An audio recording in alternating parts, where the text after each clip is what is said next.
Medina Madina Madina Madina Madina Madina Madina. हमारे channel से जुड़ने के लिए YouTube पर मदनी अजहरी नेटवर्क को अभी सब्सक्राइब करें। शुक्रिया। कि हजरत को मैं आपके समातों के हवाले कर दूं, इसलिए हम अपने आप को जिनका फकीर कहते हैं, अगर बात सच्ची है तो सच्ची जबान खुलनी चाहिए।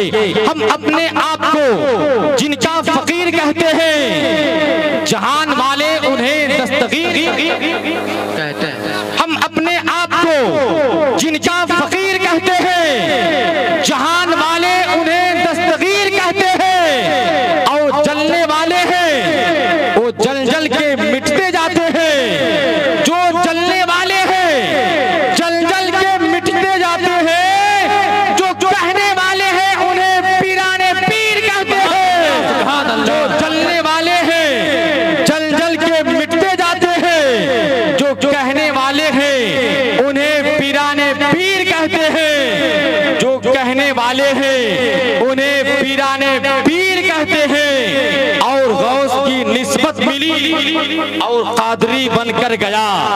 गौस की निस्बत मिली और कादरी बनकर गया।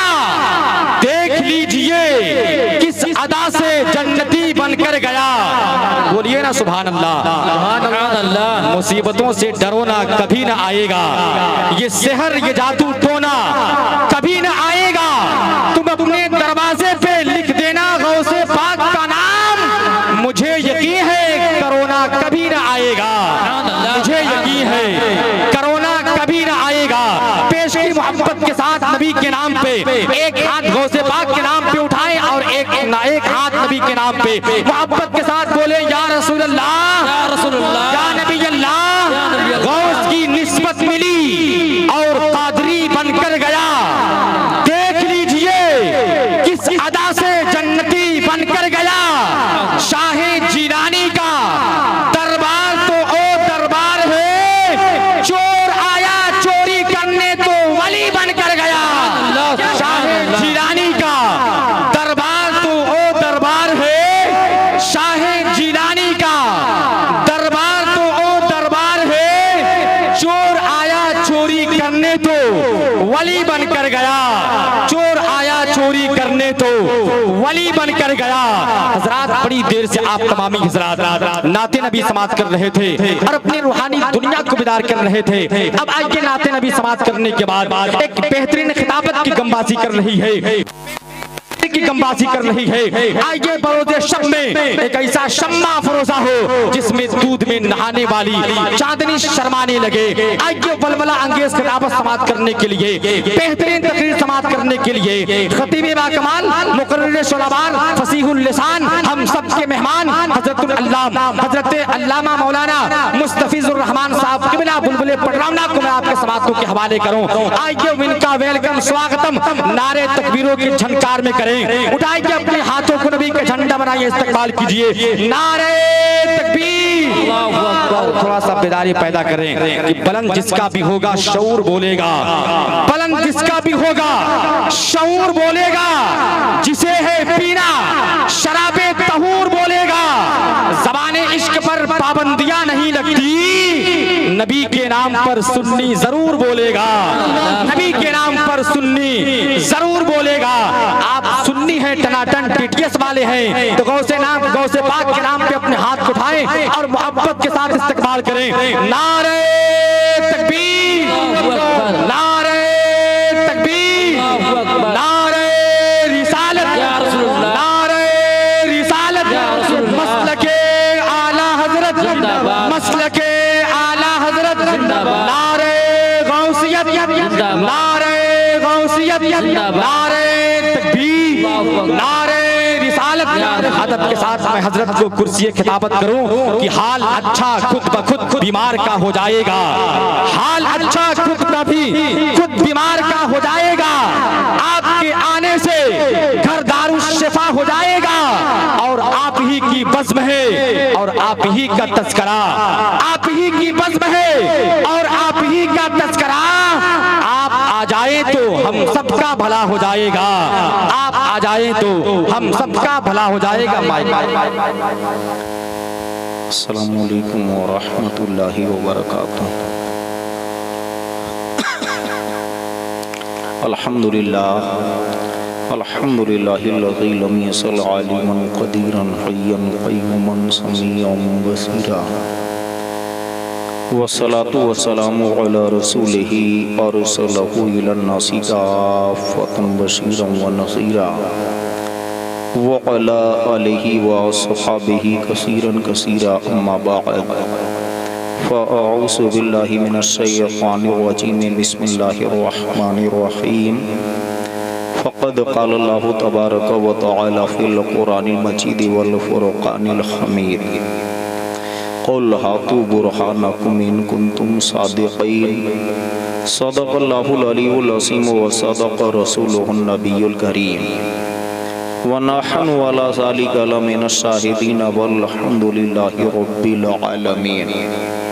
आह या गौसाह या गैसाह या इमदाद कुन या हयातल जूद या रूहल मिना इमदाद कुन या वलीयल औलिया इब्ने नबीयल अंबिया ऐ की पायत बर्रिक़ाबे औलिया इमदाद कुन मजमई हर दो तरीक व मरजई हर दो फरीक फासिलानो वासिलारा मुक्तदा इमदाद कुन बहरे ला खौफुन अलैहिम नजीना मिम्मा नखाफ बहरे लाहुम यहसनु गमहा सदा इमदाद कुन गैर सुना या हिरसना या कंसना या फौसना लय सुना या गैसना या गौसना इमदाद कुन शाहिदी उमरे सुनन माहे सभी महरे समन गाह की बहरे फतन बरके फना इमदाद कुन। कुछ अर्ज़ो मारूफ से बेशतर हम और आप मिलकर नबी करीम सल्लल्लाहु अलैहि वसल्लम की बारगाह बेकस पनाह में मोहब्बत व अक़ीदत से दुरूद व सलाम का नजराना पेश करें। पढ़िए सल्लल्लाहु अला सय्यिदिना मुहम्मद सल्लल्लाहु अलैहि वसल्लम। आला हजरत असीमुल बरकत इमाम अहले सुन्नत इमाम इश्क़ व मोहब्बत इमाम अहमद रज़ा खान फासिले बरेलवी रहमा शान गौसे आसम बयान करते हैं और किस अंदाज में बयान करते हैं, अंदाज़े बयां को समाअत करेंगे। आला हजरत फरमाते हैं तू है वो गौस की हर गौस है सैदा तेरा, तू है वो गौस की हर गौस है सैदा तेरा, तू है वो गैस की हर गैस है प्यासा तेरा। किस गुलिस्ता को नहीं फसले बहारी से नियाज, किस गुलिस्ता को नहीं फसले बहारी से नियाज, कौन से सिलसिला में फैज़ न आया तेरा, कौन से सिलसिला में फैज़ न आया तेरा। और शान गौसे आज़म राज किस शहर में करते नहीं तेरे खुद्दाम, राज किस शहर में करते नहीं तेरे खुद्दाम, बाज किस नहर से लेता नहीं दरिया तेरा।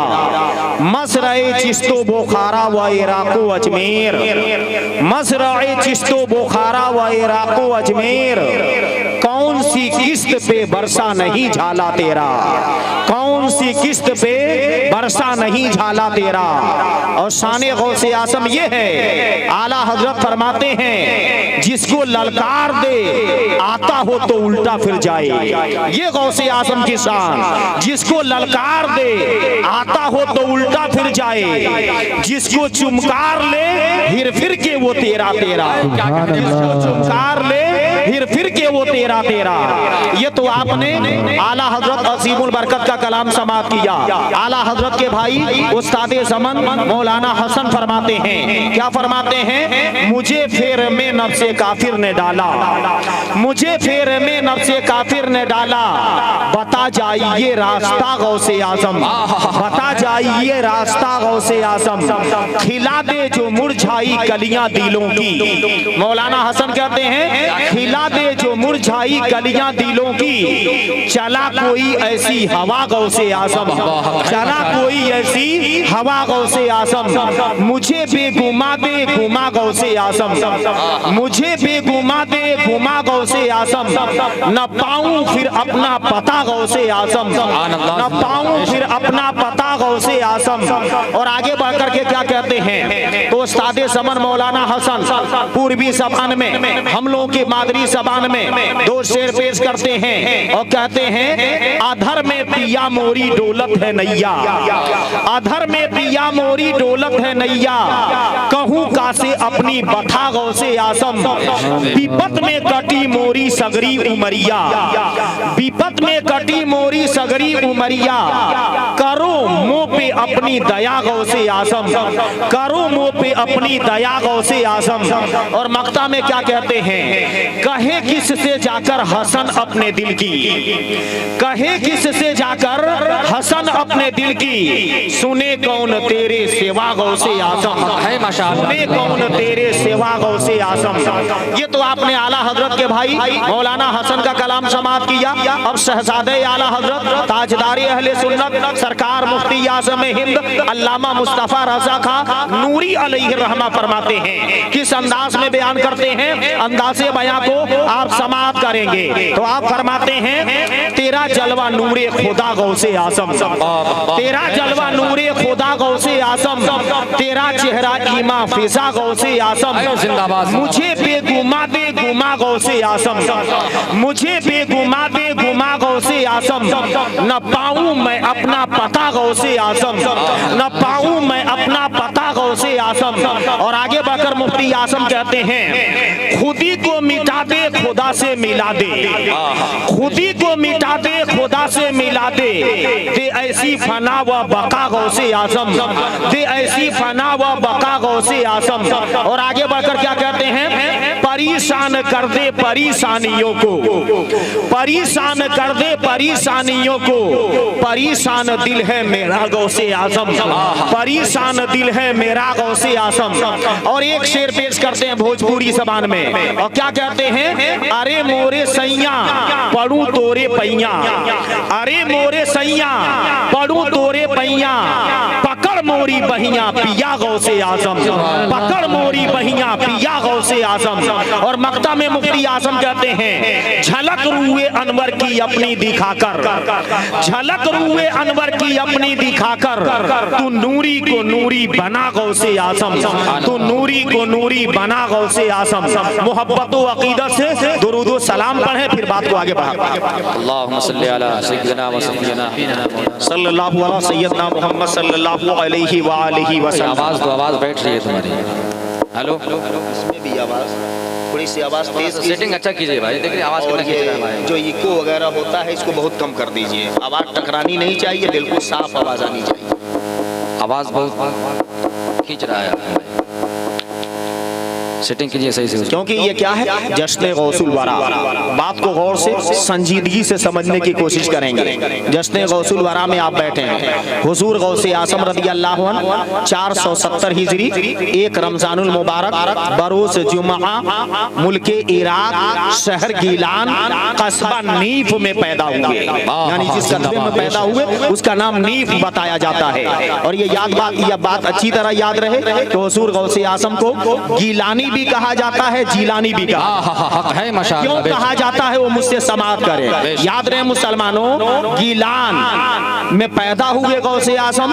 और ये बात अच्छी तरह याद रहे, अरबी में गाफ नहीं होता है, अरबी में याद रहे गाफ को बदल करके और उर्दू जबान में तो याद रहे उसको दो तरह से बोला जाता है। उलमा ने बयान किया है कि गीलानी भी कहना दुरुस्त है और जीलानी भी कहना दुरुस्त है। इसीलिए गौसे आज़म को गीलानी भी कहा जाता है, जीलानी भी कहा जाता है। इलाकाए जीलान यानी जेल के बाशिंदों को आमतौर से जेली कहा जाता है। खुद गौसे आज़म कसीदे गौसिया में अपने लिए फरमाते हैं, अनल जेलियो, मैं जेल का रहने वाला हूँ। मुहीउद्दीन इसमी, मेरा नाम मुहीउद्दीन है। वह आलामी आला रासिल जेबाल, और मेरी अजमत के झंडे पहाड़ों पर गड़े हुए है। माशाअल्लाह, क्या कहने, माशाअल्लाह, अल्लाहु अकबर, या रसूल अल्लाह, या रसूल अल्लाह। हुजूर गौसे आजम रज़ी अल्लाह अन्हु, याद रहे कि वालिद की तरफ से 11 वास्तों से और वालिदा की तरफ से 14 वास्तों से गौसे आजम रज़ी अल्लाह अन्हु का सिलसिला नसब हजरत अली रज़ी अल्लाह अन्हु तक पहुंचता है।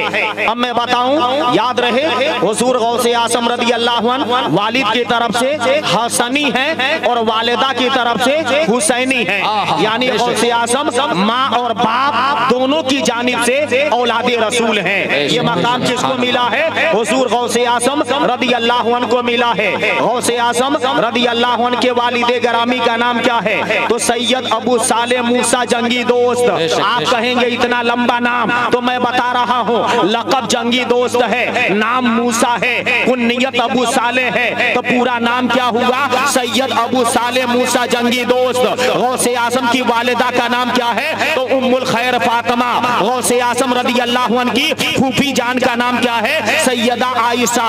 गौसे आजम के नाना का नाम क्या है? अब्दुल्लाह सुमई। और साथ साथ इस बात को भी समाप्त कर लें, याद रहे मुसलमानों, गौसे आजम रज़ी अल्लाह अन्हु का नाम क्या है? तो नाम अब्दुल कादिर है। और क्या रहा कुन्नियत क्या, और अब आपका नाम क्या है? तो अब्दुल कादिर जिलानी है। और आपका लक़ब क्या है? तो मोहीउद्दीन सुबहानी है। और गौसुल आजम के नाम से आप पूरी दुनिया में मशहूर व मारूफ हैं। आप ही को बड़े पीर साहब भी कहा जाता है। गौसे आजम रज़ी अल्लाह अन्हु फरमाते हैं कि जब मैं निकाह नहीं किया था तो मैं ये सोच रहा था, अगर मैं निकाह कर लूंगा, अगर मैं शादी कर लूंगा, तो मैं उसके लिए वक्त निकालूंगा तो अल्लाह की इबादत में कमी आ जाएगी, अल्लाह की बंदगी में कमी आ जाएगी। लेकिन फिर मैंने ख्याल किया कि निकाह करना ये मुस्तफ़ा की सुन्नत है और मैं सुन्नत को तर्क नहीं करूंगा। तो नबी की सुन्नत जिंदा करते हुए जब मैंने निकाह कर लिया, शादी कर ली, तो मैंने देखा इबादत घटने के बजाय इबादत बढ़ गई है, जिक्र बढ़ गया है,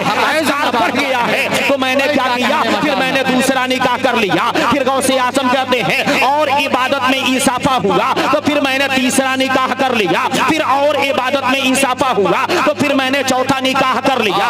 4 से ज्यादा हुक्म नहीं है। अल्लाह कुरान में फरमा रहा है, सूरह निसा नंबर 3 पारा नंबर 4, फन के हो माता बालकुम मिनन निसाई मसना व सुलासा व रुबा। तुम निकाह में लाओ जो औरतें तुम्हें खुश आए, पसंद आए, 2-2, 3-3 और 4-4। फइन खिफ्तुम अल्लाह तादिलू फवाहिदा। लेकिन अगर तुम्हें डर लगे, खतरा लगे कि मैं 2 बीवी रख करके इंसाफ नहीं कर पाऊंगा, तो कुरान कह रहा है एक ही करना। माशाअल्लाह, भाई क्या कहने, जिंदाबाद जिंदाबाद। बेशक। तो हुजूर गौसे आजम रज़ी अल्लाह अन्हु की कितनी बीवियां? 4। कितनी औलादें हुई? हर 5 मिनट के बाद से माइक की आवाज को 1% तेज कर दीजिएगा। मेरी बात सुनिए, माइक वाले को बता रहा हूँ, हर 5 मिनट के बाद से 1-2% तेज कर दीजिएगा। उससे फायदा क्या होगा? तो बैठी हुई आवाज खुल जाएगी। और जब खुली हुई आवाज को बैठाना हो तो हर 5 मिनट के बाद से 1 चूड़ी डाउन करते जाइएगा। कितना हो अच्छी आवाज होगी तो आधा घंटे के बाद से आवाज बैठ जाएगी। इस बात का ख्याल करें। अब ये कि मैं बयान कर रहा था हुजूर गौसे आजम रज़ी अल्लाह अन्हु की 4 बीवियां। उन 4 बीवियों से कितनी औलादें हुई? 20 बेटे 29 बेटियां। कितनी? 20 बेटे 29 बेटियां। क्योंकि आप जश्न गौसुल वरा में बैठे हैं, उनके बारे में हमें मालूमात तो होनी चाहिए। सिर्फ बिरयानी खाने वाला काम नहीं करना चाहिए कि उनके नाम पे खूब बिरयानी बना बना करके खाओ, उनके फतवा को न पढ़ो।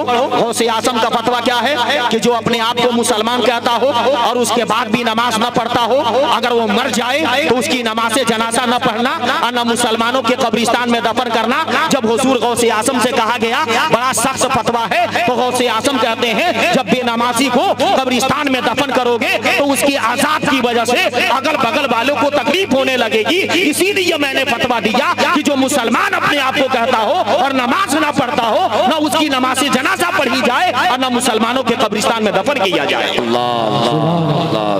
हमने सिर्फ गौसे आजम के नाम को बेच बेच करके खाया है।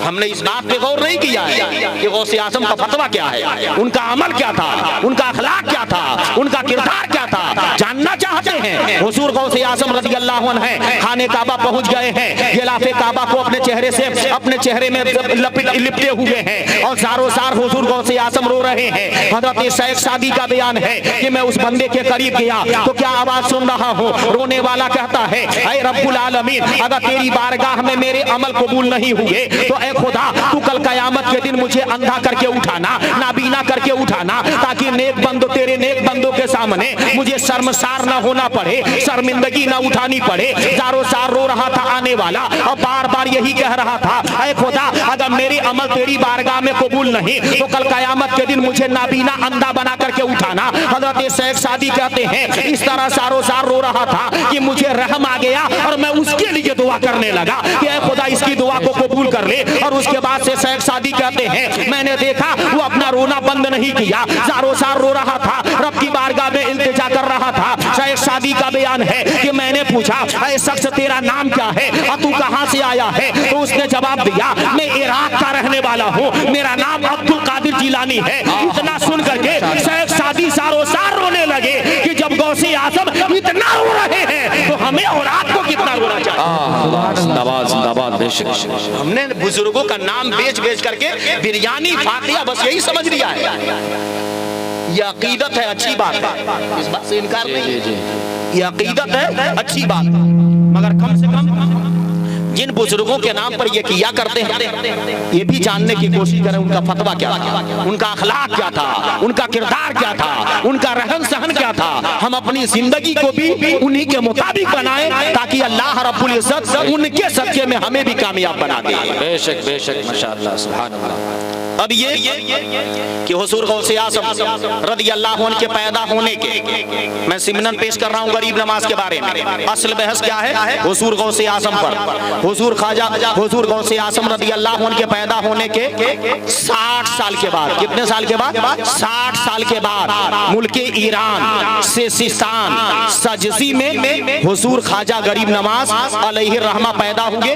आपकी तारीख क्या है, 14 रजब 527 हिजरी को आप पैदा हुए। उसी सजजी को लोगों ने बिगाड़ते बिगाड़ते संजरी बना दिया।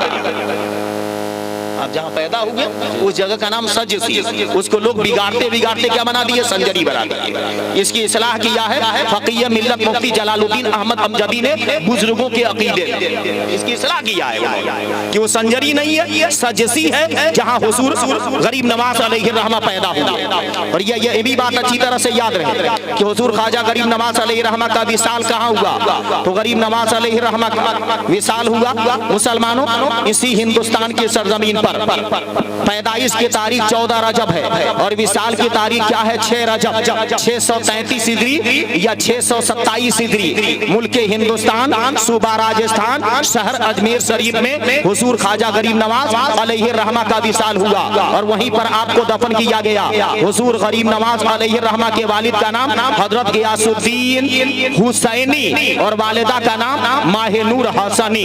कमाल की बात है हुजूर गौसे आज़म भी माँ और बाप दोनों की तरफ से औलादे रसूल हैं और गरीब नवाज भी माँ और बाप दोनों की तरफ से औलादे रसूल हैं, दोनों की तरफ से औलादे रसूल हैं। ये मुसलमानों हजरत ख्वाजा गरीब नवाज अलैहि रहमा, गरीब नवाज की ज़ाहिरी जिंदगी कितने साल की हुई, 106 साल या 97 साल, या यूं मान लिया जाए गरीब नवाज की ज़ाहिरी जिंदगी 100 साल से जायद हुई।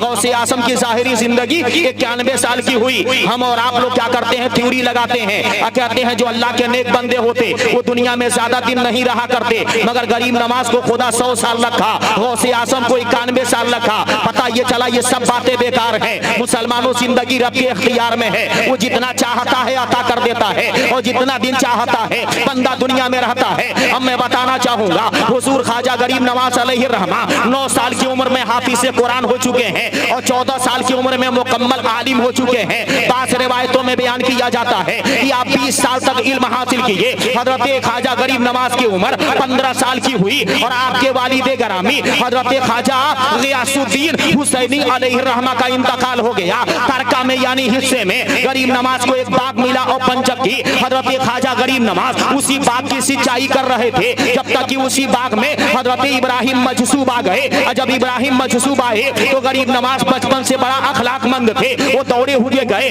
और जाकर के अंगूर का एक खोसा तोड़े, अब पले बड़े प्याले में रख करके अला करके इब्राहिम मजसूब के सामने पेश कर दिए। इब्राहिम मजसूब बजाय अंगूर खाने के गरीब नवाज के चेहरे की तरफ देख रहे हैं। गरीब नवाज ने कहा, आप मुझे क्यों देख रहे हैं, अंगूर क्यों नहीं खाते? तो इब्राहिम मजसूब ने कहा था, अरे बेटा मैं ये देख रहा हूँ कि तू बाग सींचने के लिए नहीं पैदा किया गया है। अल्लाह रब्बुल इज्जत ने तुझे वो कमाल अता किया है, वो हुनर अता किया है कि तू अपने इल्म हुनर से पूरे आलम को सैराब कर देगा। अब उसके बाद से क्या होता है, इब्राहिम मजसूब ने अपनी जंबील से कुछ निकाली और निकालने के बाद से गरीब नवाज के हवाले किया। गरीब नवाज कहते हैं मैंने उसे खा लिया और जैसे वो हलक के नीचे से नीचे उतरा तो दिल की दुनिया बदल गई। अब उसके बाद से ख्वाजा गरीब नवाज सारे मालो दौलत को बेच, सारी जायदाद को बेच दिए और जो भी रकम पैसा मिला उसे गरीबों में बांट दिए। और हजरत ख्वाजा गरीब नवाज उस्मान हारूनी के पास पहुंचे और जाकर उनके हाथ में हाथ दिए और उनके मुरीद बन गए। और 1 2 3 नहीं 20 साल उस्मान हारूनी की खिदमत में रहे। हम तो कुर्बानी देते नहीं हैं, सिर्फ ये चाहते हैं मकाम मिल जाए, सिर्फ ये चाहते हैं बुलंदी मिल जाए। हजरत ख्वाजा गरीब नवाज 20 साल तक उस्मान हारूनी की खिदमत में रहे। ख्वाजा गरीब नवाज मुल्क हिंदुस्तान में कब आए? 7 मुहर्रम 561 हिजरी को गरीब नवाज हिंदुस्तान में आए। जब गरीब नवाज हिंदुस्तान में आए उसके 3 महीने के बाद बगदाद में गौसे आजम का इंतकाल हुआ। गरीब नवाज जब आए अजमेर शरीफ में उसके 3 महीने के बाद, क्योंकि 7 मुहर्रम 561 हिजरी को गरीब नवाज अजमेर में आए। गौसे आजम के विसाल की तारीख क्या है? 561 हिजरी रबीउल सानी की 8, 10, 11, 17 4 तारीखें पेश की जाती है गौसे आजम के विसाल, जिसमें से 2 तारीखें पूरी दुनिया में कसरत के साथ मनाई जाती हैं, 11 और 17 ये 4 तारीखें पेश की। अब ये कि गरीब नवाज के अजमेर आने के 3 महीने के बाद हुजूर गौसे आजम रज़ी अल्लाह अन्हु का बगदाद में इंतकाल होता है। गौसे आजम रज़ी अल्लाह अन्हु की नमाज़े जनाजा किसने पढ़ाई? आपके साहबजादे अब्दुल वहाब अलैहि रहमा ने पढ़ाई। गौसे आजम को रात में दफन किया गया मकाम बाबू शैख में। कहाँ दफन किया गया? मकाम बाबू शैख में आपको रात में दफन किया गया। और इधर हजरत ख्वाजा गरीब नवाज अलैहि रहमा है। ख्वाजा गरीब नवाज अलैहि रहमा अजमेर शरीफ में आपके विसाल का वक्त जब करीब आ जाता है, गरीब नवाज अपने हुजरे में बैठे हुए हैं, अपने मुरीदों से कहते हैं हुजरा से बाहर निकल जाओ। सारे के सारे मुरीद हुजरा से बाहर निकल गए। और उसके बाद से क्या हुआ, काफी देर के बाद से जब मुरीद जब हुजरे के अंदर दाखिल हुए तो देखिए गरीब नवाज की वफात हो चुकी है। और गरीब नवाज के पेशानी पर यह इबारत लिखी है, हबीबुल्लाह माता फी हुब्बिल्लाह, अल्लाह का हबीब अल्लाह की मोहब्बत में दुनिया से रुखसत हुआ। सुभान अल्लाह। ये इबारत गरीब नवाज की पेशानी है। अब ये कि मुसलमानों गौसे आजम की कितनी बीबियां थी? 4। कितनी औलादें हुई? 49। नबी के चौथे खलीफा हजरत अली के 9 बीबियां, हजरत अली की 9 बीबियां। पहली बीबी का नाम फातिमा। जब फातिमा का इंतकाल हो गया मुख्तलिफ वक्तों में यानी कई वक्तों में हजरत अली 8 और औरतों से निकाह किए। तो हजरत अली के 9 बीबियां, उन 9 बीबियों से 15 बेटे हुए, 17 बेटियां हुई, यानी हजरत अली की 32 औलादें हुई। हम और आप क्या करते हैं? 2-4 बच्चों को बहाना बना करके नमाज को छोड़ देते हैं, 2-4 बच्चों को बहाना बना करके मस्जिद को वीरान कर देते हैं। लेकिन गौसे आजम की 49 औलाद, लेकिन उनकी इबादत का जिक्र आज 900 साल के बाद भी किया जा रहा है। हजरत अली की 32 औलादें, लेकिन मुसलमानों 14 सदी का जमाना गुजर गया, आज भी हजरत अली का चर्चा और तबसरा किया जा रहा है। और हम 2-4 बच्चों को बहाना बनाते हैं और बहाना बना करके नमाज को तर्क कर देते हैं। हजरत ख्वाजा गरीब नवाज अलैहि रहमा की 2 बीबियां थी। पहली बीबी का नाम बीबी उम्मतुल्लाह, दूसरी बीबी का नाम बीबी अस्मतुल्लाह।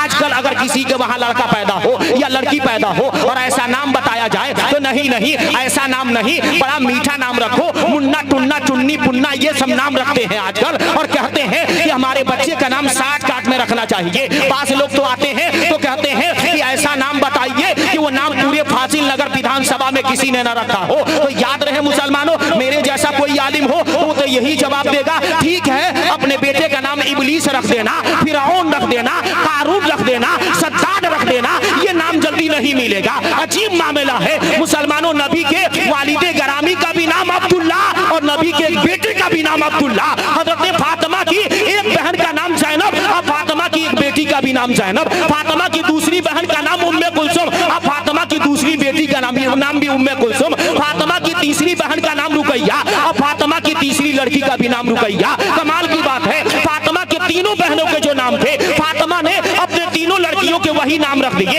आखिर इससे इशारा क्या मिल रहा है? तो इशारा यह मिल रहा है अपने आने वाली नस्लों का नाम बाप दादा के नाम पे रखा करो, ताकि अपनी औलाद को बुलाओगे तो बाप दादा की याद आया करेगी। अल्लाह सुभान अल्लाह बेशक, अल्लाह अकबर, अल्लाह अकबर, या रसूलुल्लाह, या रसूलुल्लाह, जिंदाबाद, जिंदाबाद, जिंदाबाद, जिंदाबाद, अल्लाह अकबर, या रसूलुल्लाह। ये बताइए, आप लोग बात को समझ रहे हैं ना? सब लोग आप नहीं बोलेंगे तो हम समझ जाएंगे कि आप लोग समझ रहे हैं। आप जब नहीं बोलेंगे तो हम समझ जाएंगे कि आप लोग समझ रहे हैं। उसकी मिसाल क्या है? लड़की वाले आए लड़का देखने। लड़की वाले कहाँ आए? लड़का देखने। और लड़के के अब्बू और अम्मी ने कहा कि बेटा लड़की वाले तुम्हें देखने आ रहे हैं, मगर सुन लो, जब तक मेहमान रहेंगे बोलना मत, वरना जबान काट लूंगा। बस समझ रहे हैं कि नहीं? समझ रहे हैं बात को? तो अब बताइए, लड़की वाले पसंद करके लड़के को जाएंगे ना? आप बताइए क्यों? उस शक में पड़ जाएंगे, कहीं गूंगा तो नहीं है, ना सलाम कर रहा है ना कोई कलाम कर रहा है। तो ऐसे ही आप भी जब बिल्कुल खामोश रहेंगे, कुछ नहीं बोलेंगे, तो हम समझ जाएंगे कि आप लोग समझ रहे हैं। आप लोग गए होंगे फासिल नगर, गए होंगे पटरौना, देवरिया, गोरखपुर, बड़े बड़े शहरों का मुशाहिदा आप लोगों ने किया होगा। तो कहीं देखे होंगे भीमराव अंबेडकर की मूर्ति है, कहीं सुभाष चंद्र बोस की मूर्ति है, कहीं वीर अब्दुल हमीद की मूर्ति है। अब बताइए, मैं मिसाल दे रहा हूँ कि वीर अब्दुल हमीद की मूर्ति के सामने खड़े हो जाएं और कहें तुम बहुत बड़े बहादुर हो, जब पाकिस्तानी दिल्ली में आकर कब्जा जमा लिए थे, तुम अपनी जान पर खेल गए, लेकिन पाकिस्तानियों को बर्बाद कर दिया, तुमने भगा दिया, दिल्ली की आबरू को तुमने बचा दिया, तुम बहुत बड़े बहादुर हो। तो बताइए, वो हंसने लगेंगे ना? उस मूर्ति के सामने खूब तारीफ किया जाए, तुम बहुत बड़े बहादुर, हंसेंगे। अब इसी के अपोजिट कर दिया जाए, उल्टा कहो तुम बहुत बड़े शैतान थे, बेईमान थे, तुमने हिंदुस्तान को डुबो दिया, तो गुस्से से लाल पीले हो जाएंगे ना? नहीं होंगे? क्यों? उसमें जिंदगी नहीं है, उसमें जिंदगी नहीं है। तो जब जिंदगी नहीं है तो ना रोएंगे ना हंसेंगे, वो अपनी पोजीशन पर रहेंगे। ठीक इसी तरह मैं आपको कुरान सुनाऊं, हदीस सुनाऊं, बुजुर्गान दीन के अक़वाल को सुनाऊं, आप ना हंसे ना रोए, तो मैं क्या समझूंगा किसके सामने तकरीर कर रहा हूं? जी जी बेशक। मेरी बात बुरी लग रही है क्या आप लोग? हाँ? दोनों हाथ उठा के बोले या रसूल अल्लाह। यानी आप लोग बिल्कुल बेदारियानी बड़ी खामोशी के साथ सुन रहे हैं।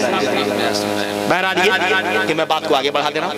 असल बहस क्या है अब मैं ला रहा हूं। असल बहस, क्योंकि ये क्या है, जश्न गौसुल वरा। गौर से सुनिएगा, असल बहस जो है मखज़नुल कादिरिया में, मखज़नुल कादिरिया में हज़रत हसन अस्करी अलैहिर्रहमा, ये कब के बुजुर्ग हैं?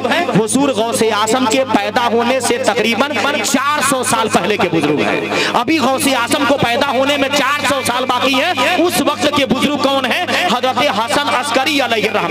जब इनके विसाल का इंतकाल का वक्त करीब आया, आपने अपने मुरीदों से कहा था, अरे मेरे मुरीदों जाओ हज़रत शेख मारूफ करखी को बुला करके लाओ। मुरीद दौड़े हुए गए और जाकर के शेख मारूफ करखी अलैहिर्रहमा को बुला करके लाए। शेख मारूफ करखी जब आए तो आने के बाद से उन्होंने कहा, अरे हसन अस्करी अलैहिर्रहमा आपने मुझे क्यों बुलवाया है? तो हज़रत हसन अस्करी अलैहिर्रहमा अपना जुब्बा देते हैं और कहते हैं ये जुब्बा अमानत के तौर पर रख लो। उन्होंने कहा आखिर मैं ये क्या करूंगा? तो हसन अस्करी ने कहा था 5वीं सदी के आखिर में अल्लाह का एक मुकर्रब बंदा आएगा, अल्लाह का एक खास बंदा आएगा और इराक में वो पैदा होगा, नाम उसका अब्दुल कादिर होगा, लक़ब मोहिउद्दीन होगा, आसमां की बुलंदी पर अपनी कुर्सी लगाएगा, एक के बाद दिगरे ये जुब्बा उस तक पहुंचा दिया जाएगा।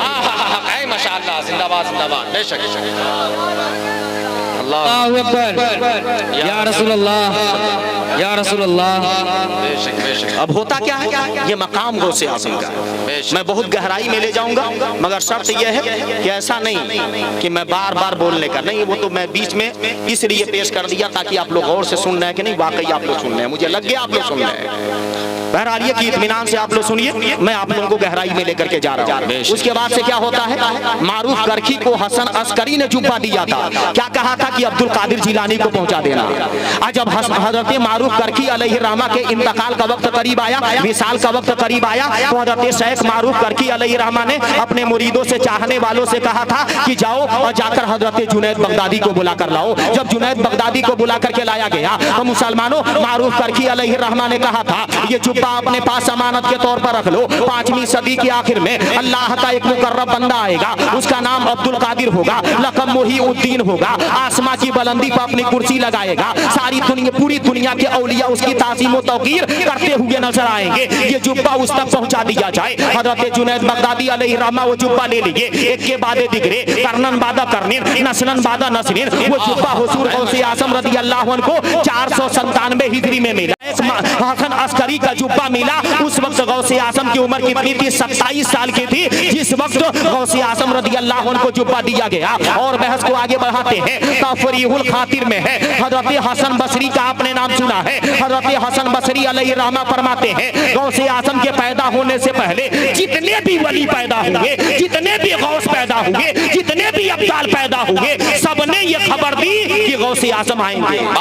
जिंदाबाद, बेशक है, अलैहिर्रहमा फरमाते हैं बेशक बेशक सारी वलियों ने ये खबर दी कि हुजूर गौसे आज़म रज़ी अल्लाह अन्हु आएंगे। जैसे कि मुसलमानों, जैसे कि हमारे नबी सल्लल्लाहु अलैहि वसल्लम के आने से पहले कमोबेश 1,24,000 नबी आए। सारे नबियों ने ये खबर दी, ये बिशारत सुनाई कि आखिरी नबी आएंगे, रहमतुल लिल आलमीन आएंगे, मोहम्मद सल्लल्लाहु अलैहि वसल्लम आएंगे। तो सारे अंबिया हमारे मुस्तफ़ा के बारे में खबर देते रहे। बिला तमसील मैं बताना चाहूंगा, गौसे आज़म के पैदा होने से पहले सारे औलिया गौसे आज़म के बारे में बताते रहे कि गौसे आज़म आएंगे, अब्दुल कादिर जिलानी आएंगे। फिर मैं बताना ये चाहूंगा, सारे अंबिया में जो मकाम रसूल आज़म का है, उसी तरह सारे औलिया में मकाम हुजूर गौसे आज़म को मिला है। फिर मैं बताना ये चाहूंगा, सारे अंबिया मिलकर के मुस्तफ़ा के मिसल नहीं हो सकते, तो सारे औलिया मिलकर के गौसे आज़म के मिसल नहीं हो सकते। ये किसको मकाम मिला? हुजूर गौसे आज़म रज़ी अल्लाह अन्हु। और बहस को आगे बढ़ाते हैं, असरारुल मआनी में है, हज़रत अबू अब्दुल्ला अली अलैहिर्रहमा ने फरमाया, ऐ लोगों वो ज़माना बिल्कुल करीब है कि अनकरीब इराक की सरजमीन पर अल्लाह का एक मुकर्रब बंदा आएगा और वो सारी औलिया के सर का ताज होगा। ये अबू अब्दुल्ला अली अलैहिर्रहमा ने बयान किया। और बहस को आगे बढ़ाते हैं, अस्कारुल अबरार में है कि हुजूर गौसे आज़म के पैदा होने से तकरीबन 32 साल पहले हज़रत अबू बकर हवा अलैहिर्रहमा एक जगह तकरीर कर रहे हैं। और तकरीर के दौरान आपने कहा था, ऐ लोगों आगाह हो जाओ, ऐ लोगों खबरदार हो जाओ कि वो जमाना बिल्कुल करीब है कि इराक की सरजमीन पर एक आरिफे कामिल पैदा होगा, नाम अब्दुल कादिर होगा, लक़ब मुहीउद्दीन होगा, आसमां की बुलंदी को अपनी कुर्सी लगाएगा और एक दिन वो अल्लाह के हुक्म से ऐलान करेगा, कदम यहाँ से ही अला रक़बत कुल्ले वलील्लाह, कि मेरा ये कदम तमाम वलियों के गर्दन पर है। और बहस को आगे बढ़ाते हैं, तफरीहुल खातिर फी मुनाक़िबे शेख अब्दुल कादिर में मुहीउद्दीन अरबली ने मुकाशफाते जुनैदिया के हवाले से लिखा है कि हज़रत जुनैद बगदादी अलैहिर्रहमा गौसे आज़म के पैदा होने से 200 साल पहले के बुजुर्ग हैं। हज़रत जुनैद बगदादी अलैहिर्रहमा जुमा का खुतबा दे रहे थे और अचानक क्या हुआ, आपके कल्ब पर तजल्लियाते इलाही का वरूद हुआ और जुनैद बगदादी आलमे कश्फ में मुस्तगरक हो गए। और जुनैद बगदादी ने कहा, कदमहु अला रक़बती बिगैर जुहूद, यानी उसका कदम मेरी गर्दन पर है बगैर किसी इनकार के। ये मुसलमानों किसने कहा? जुनैद बगदादी ने।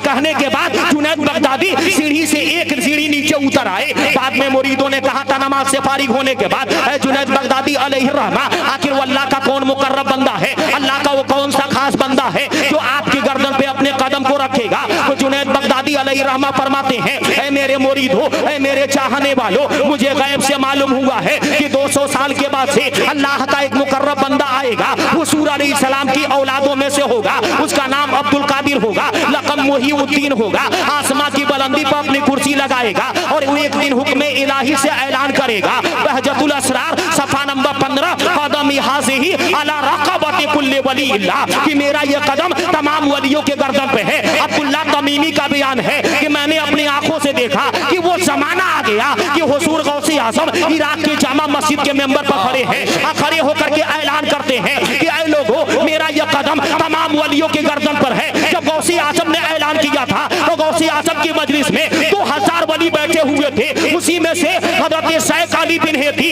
अपनी जगह से खड़े होंगे, गौसे आजम के करीब पहुंचे, गौसे आजम का कदम पकड़ के रियली तौर पर अपने कंधे पर रख लिया था और कहा था कि वाकई खुदा ने आपको मकाम अता किया। नारे तकबीर, नारे रिसालत, नारे गौसियत, नारे तकबीर, नारे रिसालत। या रसूल अल्लाह।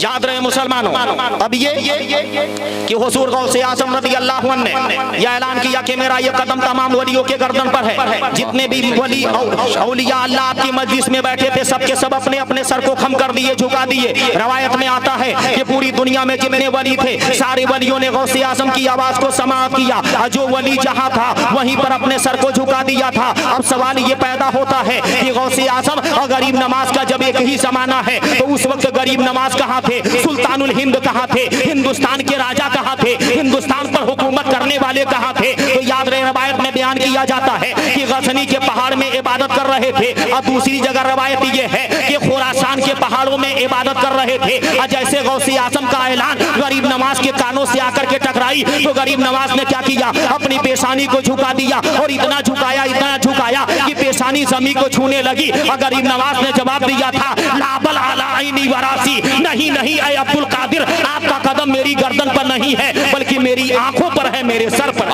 जिंदाबाद अल्लाह सुभान अल्लाह बेशक हक है। ये किसने जवाब दिया था?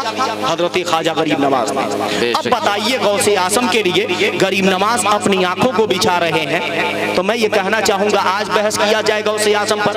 जब गरीब नवाज अपनी आंखों को गौसे आजम के लिए बिछा रहे हैं तो मैं तो ये कहना चाहूंगा अगर जानना चाहते हो गौसे आजम का मकाम तो ये गरीब नवाज से पूछो। जानना चाहते हो गौसे आजम का मकाम तो हसन अस्करी से पूछो। जानना चाहते हो गौसे आजम का मकाम तो मारूफ करकी से पूछो। जानना चाहते हो गौसे आजम का मकाम तो जुनैद बगदादी से पूछो। जानना चाहते हो गौसे आजम का मकाम तो शेख हम्माद से पूछो। हुजूर गौसे आजम का जब विसाल हो गया तो उसके 156 साल के बाद सिलसिला नक्शबंदिया के मुर्शिद आजम शेख बहाउद्दीन अलैहि रहमा पैदा हुआ।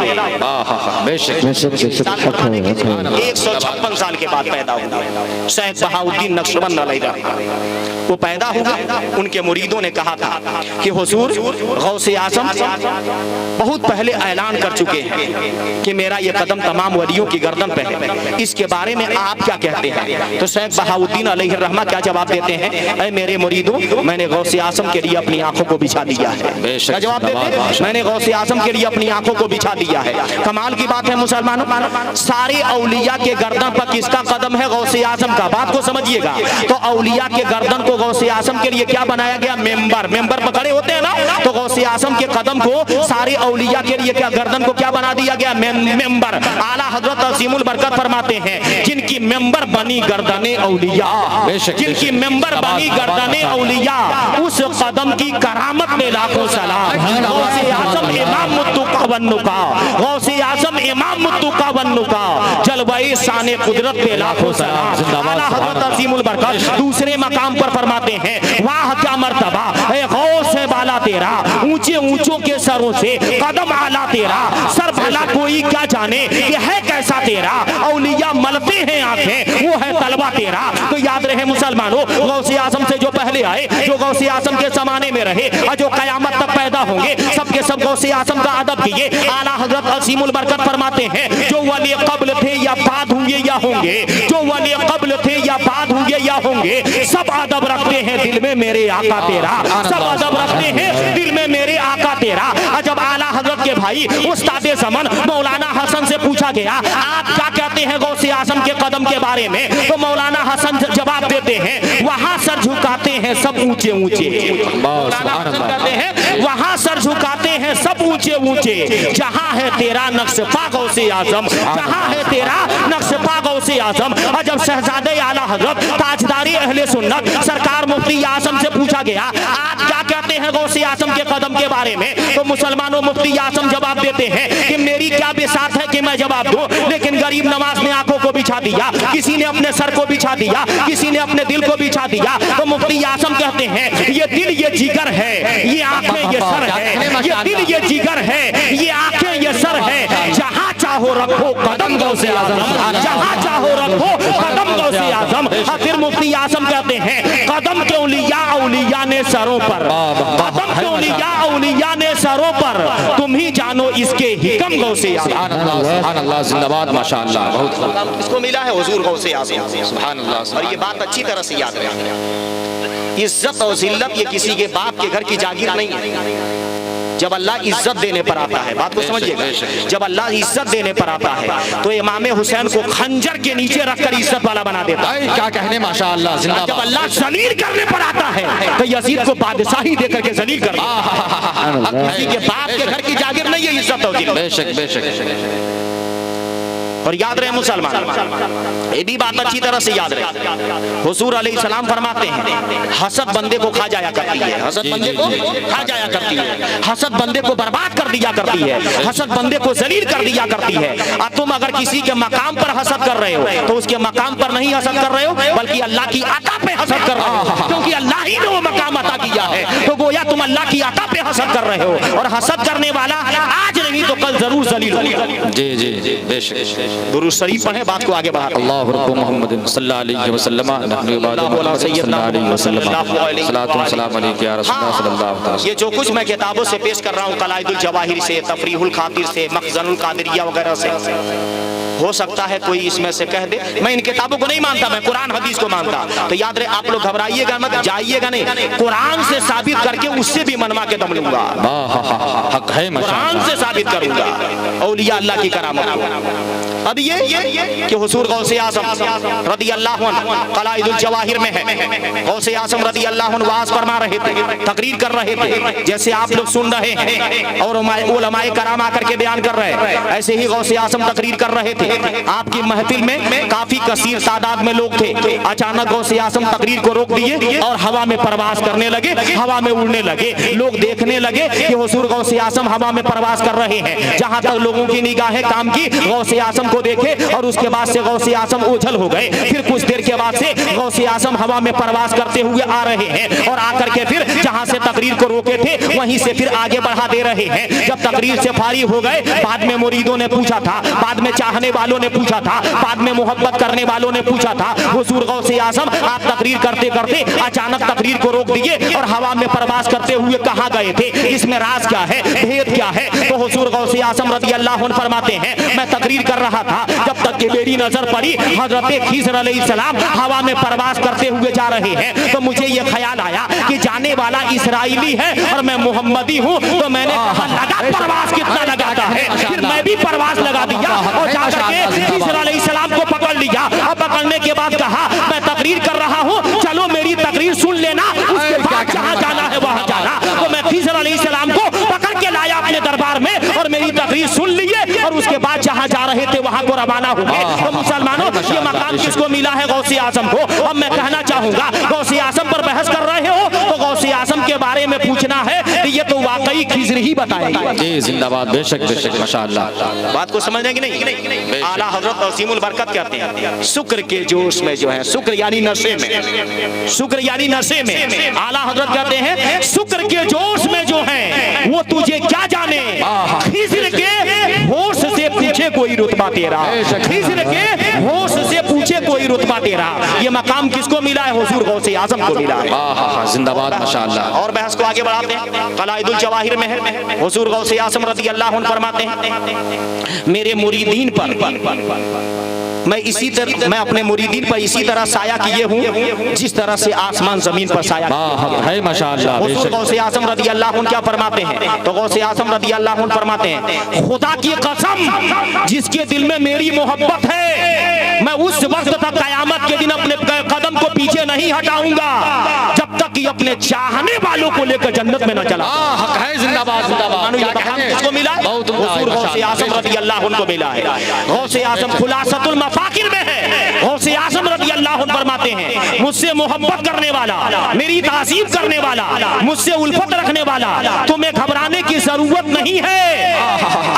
अल्लाह मौत बाद में देगा, तौबा की तौफीक पहले देगा।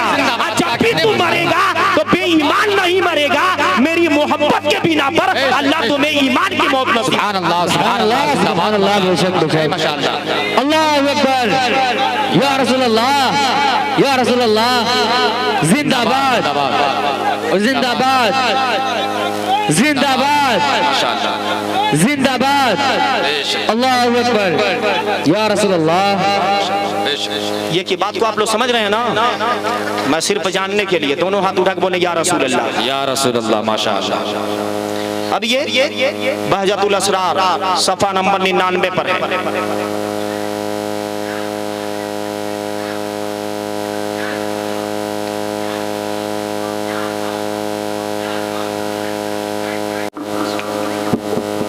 मैं बयान कर रहा था शान गौसे आज़म, बहजतुल असरार सफा नंबर 99 पर है। लो इनका शफत औरतु मुरीदी बिल मशरिकी व अना बिल मगरिबी ला सतरतुहा। इसका मफहूम क्या है वो समाअत करें।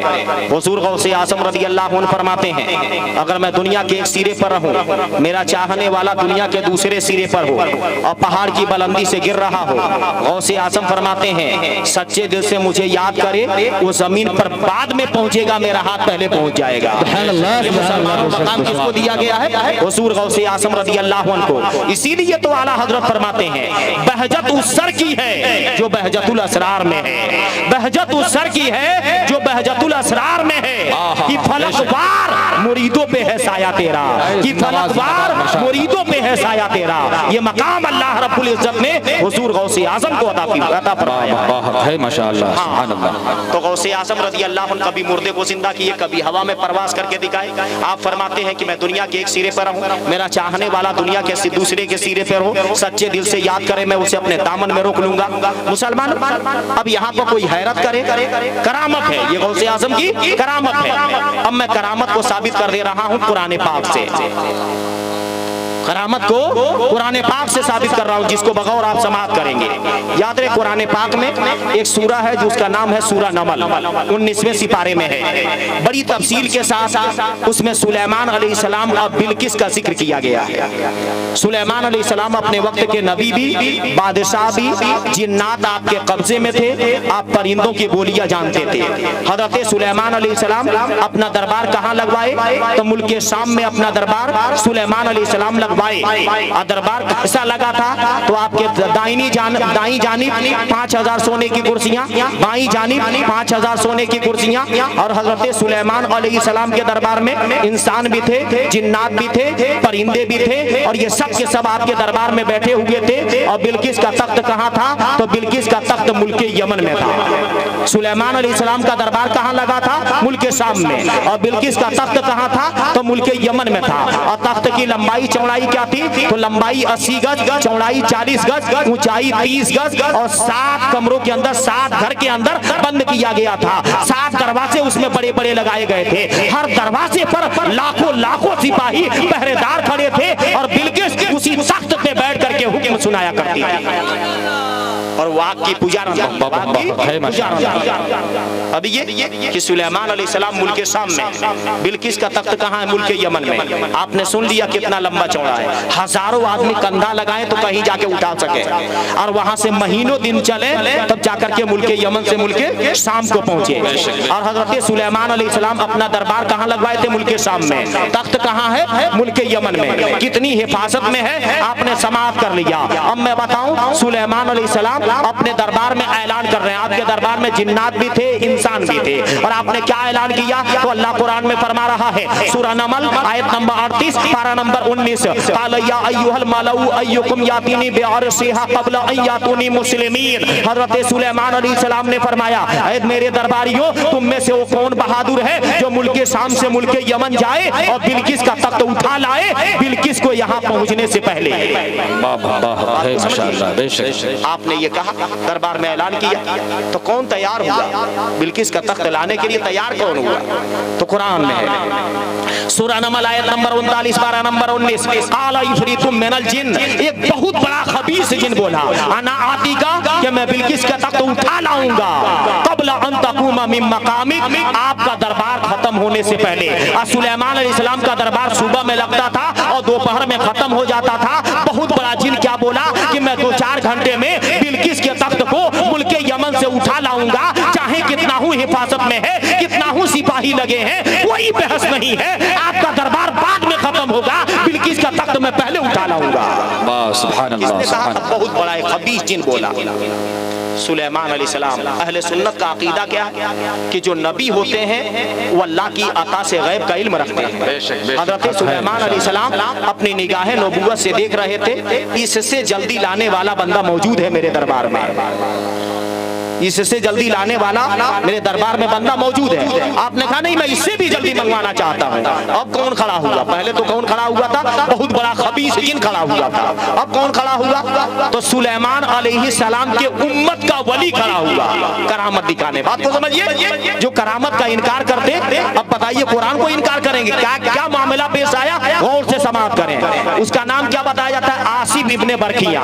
वो खड़ा हुआ, सुलेमान अलैहिस्सलाम के उम्मत का वली था। सुलेमान अलैहिस्सलाम के उम्मत का गौस था, गौसे आजम नहीं था। गौसे आजम सिर्फ रसूल आजम को मिले। है माशाअल्लाह, सुभान अल्लाह। आसिफ क्या था? सुलेमान अलैहिस्सलाम के उम्मत का गौस था, गौसे आजम नहीं था। गौसे आजम रसूल आजम को अता किया गया। हम मुसलमानों, आसिफ खड़ा होकर के क्या बोला? तो कुरान में है, सूरह नमल आयत नंबर 40 पारा नंबर 19, क़ाल लज़ी इंदहु इल्मुम मिनल किताब। उसने अर्ज किया जिसके पास किताब का इल्म था, इल्मुम मिनल किताब, किताब में से इल्म था, किताब का पास इल्म था, कुछ इल्म था। पता ये चला कि वली वही होता है जो आलिम हो, जाहिल कभी वली नहीं होता है। विलायत के लिए इल्म का होना जरूरी है माशाअल्लाह। खड़ा हुआ जो किताब का आलिम था, खड़ा होकर क्या बोला? आना आती का बेही कबला अय्यर तत्ता इलेका तारुफु। कमाल कर दिया। मुसलमानों क्या बोला? तो आसिम ने खड़े होकर के कहा था दरबार में, ऐ सुलेमान अलैहिस्सलाम, ये जो आंखों का पलक है इसको मारने में वक्त लगेगा, लेकिन मेरे लाने में वक्त नहीं लगेगा। एक पलक मारने नहीं दूंगा, उससे पहले बिल्किस का तख्त उठा लाऊंगा। कुरान कह रहा है। अब जो करामत का इनकार करे वो कुरान का इनकार कर रहा है। क्या कहा आसिफ? ऐ सुलेमान अलैहिस्सलाम, आप मुझे अपने सामने देख रहे हैं, देखिए। अब देखते हुए आंखों को बंद कीजिए और आंखें बंद करके तुरंत खोलिए, तो भी मैं मिलूंगा, मगर लेकिन तख्त लेकर के मिलूंगा, यानी एक पलक मारने का मौका नहीं दूंगा। अब होता क्या? दरबारी आंख बंद किए और हुआ क्या? लोग देख रहे हैं, आसिम मुस्कुरा रहा है, तख्त सामने मौजूद है। आसिम मुस्कुरा रहा है और तख्त सामने मौजूद है। सुलेमान अलैहिस्सलाम ने उस तख्त को देख लिया था, कहा था काला हासा मिन फज़्ल रब्बी, ये तो मेरे रब का फजल है, जो हम और आप मकान पर लिखवाया करते हैं, हासा मिन फज़्ल रब्बी, ये मेरे रब का फजल है। ये मुसलमानों सुलेमान अलैहिस्सलाम ने कब कहा था? तो जब आसिफ ने बिल्किस के तख्त को लाकर पेश कर दिया था।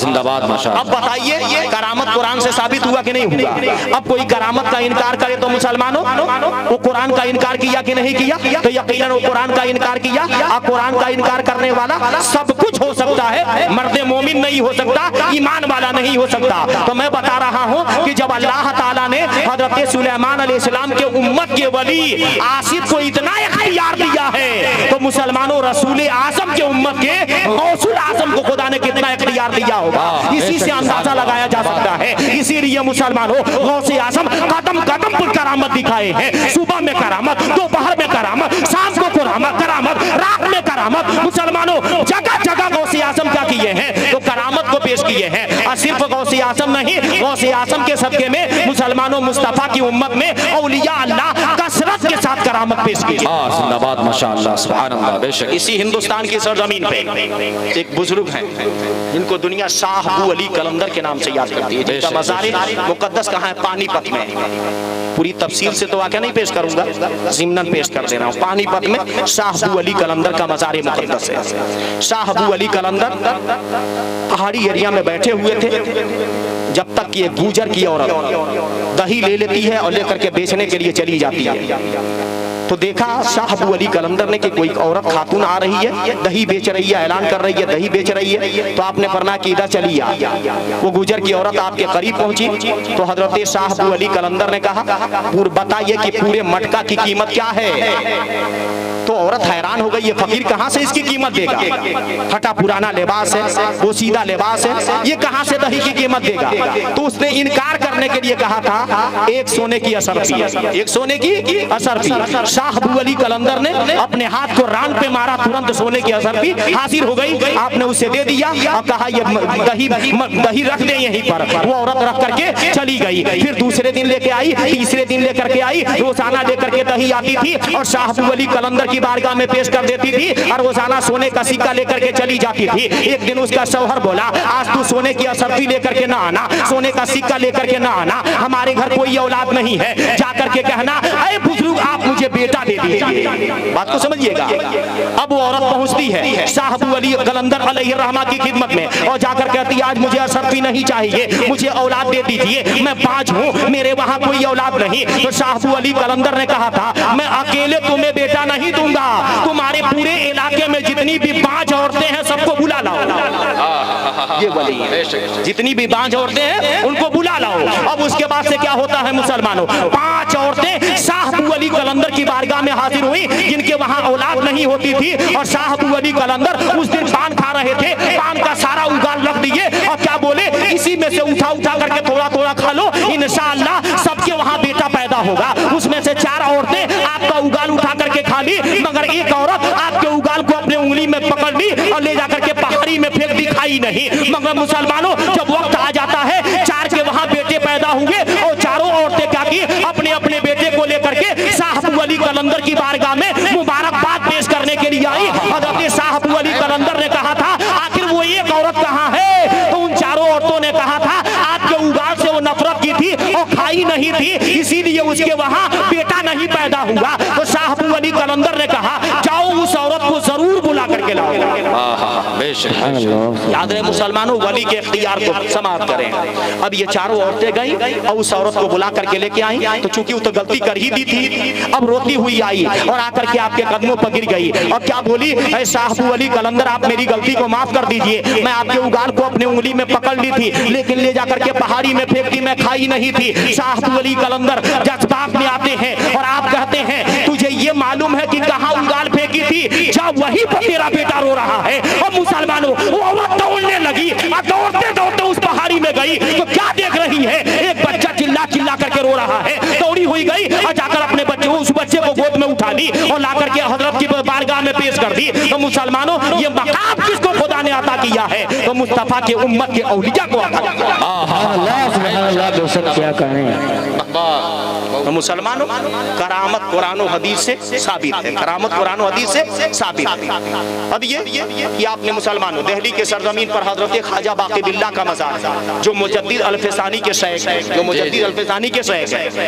आपका एक मुरीद पहुंच गया, बड़ा जिद्दी था, अल्लाह एक है तो हमने नबी से सुनकर कह दिया अल्लाह एक, हमने देखा तो नहीं ना, हमने नबी से सुनकर कह दिया अल्लाह एक। पता ये चला हमारा ईमान देखा हुआ नहीं है, हमारा ईमान तो सुना हुआ है, हमारा ईमान सुना हुआ है। हम मुस्तफा से सुनकर ईमान लाए। मगर कमाल की बात है अल्लाह अपना पता दे रहा है लेकिन बीच में मोहम्मदुर रसूलुल्लाह को वसीला बना करके दे रहा है। क्या नबी तुम बता दो कि अल्लाह एक है। अल्लाह क्यों नहीं डायरेक्ट अपना ऐलान कर दिया? अगर डायरेक्ट ऐलान करता तो कुरान में फरमाता अकूलु, मैं ऐलान कर रहा हूं कि अल्लाह एक है। मगर अल्लाह ने अकूलु नहीं फरमाया, क्या फरमाया? कुल ऐ मुस्तफा तुम ऐलान करो कि अल्लाह एक है। कमाल की बात। अब बताइए वसीला साबित हुआ कि नहीं? एक तरफ रब है और एक तरफ रब के बंदे हैं और बीच में मोहम्मदुर रसूलुल्लाह वसीला है। एक तरफ पतंग है और एक तरफ पतंग उड़ाने वाला है और बीच में धागा क्या है तो वसीला है। एक तरफ छत है, एक तरफ जमीन है, बीच में सीढ़ी क्या है तो वसीला है। अब मुसलमानों एक तरफ पानी है, एक तरफ आग है, बीच में बर्तन क्या है वसीला है। पानी को उठाकर आग में डाल दो तो भी खराबी और आग को उठा के पानी में डालो तो भी खराबी। उस वक्त तक नतीजा नहीं निकलता जब तक कि बीच में बर्तन को वसीला ना बनाया जाए। तो एक तरफ रब है और एक तरफ रब के बंदे हैं और बीच में मोहम्मदुर रसूलुल्लाह वसीला है। अल्लाह देता है मगर हमें नहीं मुस्तफा को देता है। कोई कहेगा कि जज्बात में कह दिए तो मिशकात शरीफ जिल्द अव्वल सफा नंबर 32 मिशकात में 189 नंबर की हदीस पाक है और यही हदीस बुखारी शरीफ जिल्द अव्वल सफा नंबर 16 पर भी है। रावी हजरत अमीर मुआविया है। मुस्तफा फरमाते हैं इन्नमा अना कासिम, बेशक मैं तकसीम करने वाला हूँ, हिस्सा लगाने वाला हूँ, बांटने वाला हूँ। वल्लाहु यूती, और अल्लाह अता फरमाने वाला है। पता ये चला अल्लाह हमें और आपको नहीं अता करता है, अल्लाह मुस्तफा को अता करता है और सुभान अल्लाह, बेशक। तो अब बताइए वसीला जरूरी हुआ कि नहीं हुआ?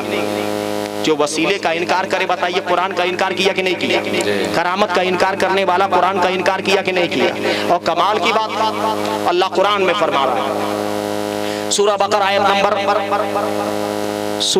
नंबर 37 पारा नंबर 1, फतलक्का आदम मिन रब्बिही कलिमात, फिर सीख लिया आदम अलैहिस्सलाम ने अपने रब से कुछ कलमे, फताबा अलैहि, तो अल्लाह ने उनकी तौबा कबूल की, इन्नहु हुवा तव्वाबुर रहीम, और वही तौबा कबूल करने वाला मेहरबान।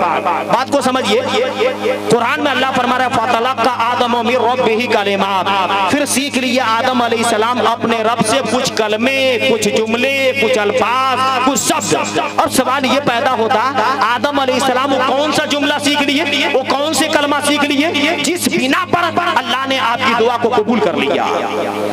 तो हाकिम में है, तबरानी में है, अबू नुवैम में है, बैहकी में है, खजानुल इरफान में है, एक दो नहीं दर्जनों किताब पेश कर दूंगा।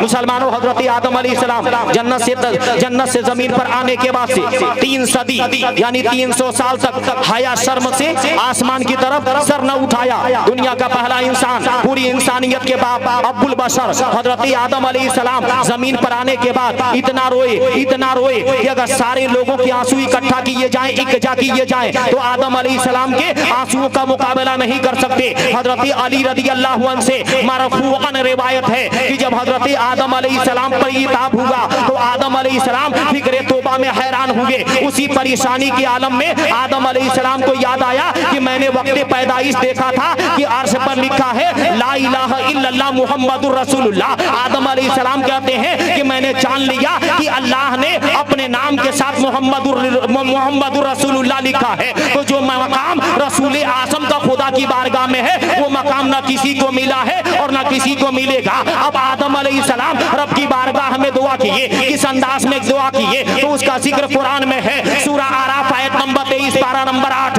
रब्बना ज़लमना अनफुसना, ऐ हमारे रब हमने अपने आप पर बुरा किया। और साथ साथ ये भी कहा था असअलुका बिहक़्क़ि मुहम्मदिन इल्ला गफ़रतली, ऐ रब मैं तेरी बारगाह में मुहम्मद को वसीला बना रहा हूँ, मेरी दुआ को कबूल फरमा ले। अल्लाह, बेशक बेशक। अब ये मुसलमानों, नामे मोहम्मद की वजह से आदम अलैहिस्सलाम को नजात मिली। नामे जिंदाबाद, माशाअल्लाह। और ये भी बात अच्छी तरह याद रखिए, मवाहिबुल लदुन्निया, ताकि उस बात को समझाने के लिए पेश कर रहा हूँ। मवाहिबुल लदुन्निया जिल्द अव्वल सफ़ा नंबर 9, हजरत अल्लामा कुस्तलानी अलैहि रहमत तहरीर फरमाते हैं, जब अल्लाह ने हजरत आदम अलैहिस्सलाम को पैदा फरमाया तो फिर फरमाया ऐ आदम अपना सर ऊपर उठाओ। हजरत आदम अलैहिस्सलाम ने अपना सर ऊपर उठाया तो अर्श के पर्दों में एक नूर देखा। फ़क़ाल या रब्बी मा हाज़ा नूर, अर्ज़ की ऐ अल्लाह ये कैसा नूर है। क़ाल हाज़ा नूर नबी मिन ज़ुर्रियतिका, रब ने फरमाया ऐ आदम ये नूर एक नबी का है, एक रसूल का है, एक पैगंबर का है, जो तेरी सुर्रियत यानी जो तेरी औलादों में से होगा। इस्मुहु फिस समाई अहमद, इसका नाम आसमानों में अहमद, व फिल अर्दी मोहम्मद, और जमीन पर मोहम्मद सल्लल्लाहु अलैहि वसल्लम। लौलाहु मा खलक़तुका वला खलक़तु समाअन वला अर्दन, रब ने फरमाया ऐ आदम अगर मुस्तफा ना होते तो मैं तुम्हें भी ना पैदा करता, ना आसमानों जमीन को बनाता। सुभान अल्लाह, सुभान अल्लाह। साबित क्या हुआ कि हमारे नबी सल्लल्लाहु अलैहि वसल्लम के असल नाम 2 हैं, जमीन पर मोहम्मद, आसमानों में अहमद। वैसे तो नबी के अलकाबी नाम सैकड़ों, मुस्तफा के अलकाबी नाम सैकड़ों हैं। जैसे कि नकीब साहब मुझे बुलाए तो नकीब साहब ने क्या कहा, मैं मौलाना को बुला रहा हूँ, अल्लामा को बुला रहा हूँ, खतीब को बुला रहा हूँ, अदीब को बुला रहा हूँ, शहीद को बुला रहा हूँ, फसीह को बुला रहा हूँ, बलीग को बुला रहा हूँ। याद रहे मेरा नाम मौलाना नहीं, मेरा नाम मुस्तफीज रजा है। मेरा नाम अल्लामा नहीं, मेरा नाम मुस्तफीज रजा है। मेरा नाम खतीब नहीं, मेरा नाम मुस्तफीज रजा है। तो ये सब है क्या, तो ये सब अलकाबी नाम है। इमाम का नाम इमाम नहीं होता, मुफ्ती का नाम मुफ्ती नहीं होता, मास्टर का नाम मास्टर नहीं होता, ये सब अलकाबी नाम। तो बेला तमसील मैं बताना चाहूंगा, मुस्तफा के अलकाबी नाम सैकड़ों हैं। जैसे कि अल्लाह ने कुरान में नबी को पुकारा तो या अय्युहन नबी कह के पुकारा, या अय्युहर रसूल कह के पुकारा, या अय्युहल मुज़म्मिल कह के पुकारा, या अय्युहल मुद्दस्सिर कह के पुकारा, सिराजम मुनीरा कह के पुकारा। तो मुस्तफा के अलकाबी नाम सैकड़ों हैं और असल नाम 2 हैं। जमीन पर मोहम्मद, आसमानों में अहमद। असल नाम नबी के दो। अब ये कि अल्लाह ने पूरे कुरान में लफ्ज़ मोहम्मद कितनी जगह फरमाया? 4 जगह। पूरे कुरान में अल्लाह ने लफ्ज़ मोहम्मद कितनी जगह फरमाया? 4 जगह। दलील समाप्त करने, दलील नंबर 1 सूरह आल इमरान आयत नंबर 144 पारा नंबर 4, वमा मुहम्मदुन इल्ला रसूल, और मोहम्मद सल्लल्लाहु अलैहि वसल्लम तो एक रसूल है। दलील नंबर 2 सूरह अहज़ाब आयत नंबर 40 पारा नंबर 22, मा काना मुहम्मदुन अबा अहदिम मिन रिजालिकुम, मोहम्मद सल्लल्लाहु अलैहि वसल्लम तुम्हारे मर्दों में से किसी के बाप नहीं। दलील नंबर 3 सूरह मोहम्मद सल्लल्लाहु अलैहि वसल्लम आयत नंबर 2 पारा नंबर 26, व आमनु बिमा नुज़िला अला मुहम्मद, और उस पर ईमान लाए जो मोहम्मद सल्लल्लाहु अलैहि वसल्लम को उतारा गया। दलील नंबर 4 सूरह फतह आयत नंबर 29 पारा नंबर 26, मुहम्मदुर रसूलुल्लाह, मोहम्मद सल्लल्लाहु अलैहि वसल्लम अल्लाह के रसूल हैं। तो अल्लाह ने पूरे कुरान में लफ्ज़ मोहम्मद कितनी जगह फरमाया है? 4 जगह फरमाया। चारों दलील मैंने पेश कर दिया। और नबी का मुसलमानों आसमानों में नाम क्या है? तो अहमद। अल्लाह ने कुरान में अहमद भी फरमाया है एक जगह, सूरह सफ आयत नंबर 6 पारा नंबर 28, वो मुबश्शिरम बिरसूली याती मिन बादि इस्मुहु अहमद। मा हसल नतीजा ये निकलता है जो आखिरी नबी आएंगे उनका नाम अहमद है। सुभान अल्लाह। मुसलमानों मोहम्मद भी साबित हुआ, अहमद भी। अब मुसलमानों ये कि मुस्तफ़ा के अलकाबी नाम सैकड़ों हैं, खुदा के नाम कितने हैं? तो इमाम फखरुद्दीन राज़ी लिखते हैं 5000 से ज्यादा। इमाम फखरुद्दीन राज़ी लिखते हैं 5000 से ज्यादा। मगर असल नाम खुदा के क्या है? अल्लाह। और मुसलमानों में बताओ, अल्लाह में कितने हुरूफ हैं? 4। मोहम्मद में कितने हुरूफ? 4। अहमद में कितने हुरूफ? 4। अल्लाह ने पूरे कुरान में लफ्ज़ मोहम्मद कितनी जगह फरमाया? 4 जगह फरमाया। मशहूर रसूल कितने हुए? 4। मशहूर फरिश्ते कितने हुए? 4। मशहूर आसमानी किताबें कितनी हुई? 4। मशहूर मजहब हनफी, मालिकी, शाफई, हम्बली कितने हुए? तो 4। अल्लाह ने इंसान को कितनी चीजों से बनाया? तो 4 चीजों से बनाया। मिट्टी, हवा, आग, पानी, इन 4 चीजों से बनाया। माँ के सिगम में जिंदगी कब दी जाती है? तो कुछ रिवायत में इख्तलाफ 4 महीने के बाद। 40 दिन पानी का कतरा, 40 दिन खून और 40 दिन गोश्त का लोथड़ा, 40 दिया 120 और 120 दिन के होते हैं 4 महीने। 4 महीने के बाद माँ के सिगम में बच्चे को जिंदगी दे दी जाती है। सुभान अल्लाह, बेशक। और बहस को आगे बढ़ाते हैं। मिशकात शरीफ जिल्द सानी सफा नंबर 560, मिशकात में 5805 नंबर की हदीस है। इस हदीस को इमाम तिरमिज़ी ने भी रिवायत किया है। हज़रत अबू सईद खुदरी रज़ियल्लाहु अन्हु से रिवायत है कि नबी करीम सल्लल्लाहु अलैहि वसल्लम ने फरमाया, मेरे 4 वज़ीर हैं, 2 आसमानों में और 2 जमीन पर। मिन अहली समाई फजिब्राइल व मीकाईल, हमारे नबी ने फरमाया मेरे दोनों आसमानी वज़ीर हज़रत जिब्रील व मीकाईल हैं। मिन अहलिल अर्दी फअबू बकर व उमर, और मेरे दोनों जमीन के वज़ीर हज़रत अबू बकर व उमर रज़ियल्लाहु अन्हुमा हैं। मुसलमानों हमारे नबी के 2 वज़ीर आसमानों में भी हैं और 2 वज़ीर जमीन पर भी हैं। इससे साबित क्या हुआ? आसमानों पर भी नबी का कब्जा है और जमीन पर भी नबी का कब्जा है। आसमानों पर भी नबी की हुकूमत है और जमीन पर भी नबी की हुकूमत है। आसमानों में भी नबी की चलती है और जमीन पर भी नबी की चलती है। जमीन पर नबी का नाम मोहम्मद है, आसमानों में नबी का नाम अहमद है। इसीलिए तो ताजुश शरिया फरमाते हैं, जमीन पर वो मोहम्मद है, वो अहमद आसमानों में। जमीन पर वो मोहम्मद है, वो अहमद आसमानों में। यहाँ भी उनका चर्चा है, वहाँ भी उनकी मिदहत है। यहाँ भी उनकी चलती है, वहाँ भी उनकी चलती है। यहाँ भी उनकी चलती है, वहाँ भी उनकी चलती है। मदीना राजधानी है, 2 आलम पर हुकूमत है। सुभान अल्लाह, बेशक, माशाअल्लाह। बिल्कुल, मैं अपनी बात को खत्म कर रहा हूँ। जी जी, बिल्कुल, बात घबराइए नहीं। दोनों हाथ उठा के बोले या रसूल अल्लाह, या रसूल अल्लाह। चाय मत गिरा दीजिए। हाँ, और ये कि मुसलमानों मैं इस बात को पेश कर रहा था, मशहूर व मारूफ कितने रसूल हुए? 4। कितने मशहूर फरिश्ते हुए? 4। मशहूर आसमानी किताबें 4। मशहूर मजहब कितने हुए? हनफी, शाफी, मालिकी, हम्बली 4। अल्लाह ने इंसान को कितनी चीजों से बनाया? 4। नबी के खलीफा कितने हुए? सिद्दीक अकबर, फारूक आजम, उस्मान गनी, मौला अली, जिन्हें 4 यार कहा जाता है। इन सारी बातों को जमा करके अहमद यार खान नईमी क्या फरमाते हैं? 4 रसूल फरिश्ते 4 कुतुब हैं दीन 4। 4 रसूल फरिश्ते 4 कुतुब हैं दीन 4। बेशक बेशक। 4 रसूल फरिश्ते 4 कुतुब हैं दीन 4। सिलसिला दोनों 4 लुत्फ अजब है 4 में। आतिशु आप हाको बाद सबका है इन्हीं से सिबात। अल्लाह ने 4 चीजों से इंसान को बनाया, मिट्टी, हवा, आग, पानी। आतिशु आप खाको बाद सबका है इन्हीं से सिबात। 4 का सारा माजरा खत्म है 4 यार में। 4 का सारा माजरा खत्म है 4 यार में। बहरहाल ये कि जो कुछ मैंने समझाया बताया, किसी किस्म की गलती या लफ्ज़ हो गई तो अल्लाह रब्बुल इज्जत अपने प्यारों के सदके में हमारी गलतियों को मुआफ फरमाए और अल्लाह रब्बुल इज्जत हमसे हमारी जिंदगी में वो काम जरूर ले ले जिससे कि कल कयामत के दिन हम सब लोगों का बेड़ा पार हो जाए। अस्तगफिरुल्लाह रब्बी मिन कुल्ली ज़ंबी व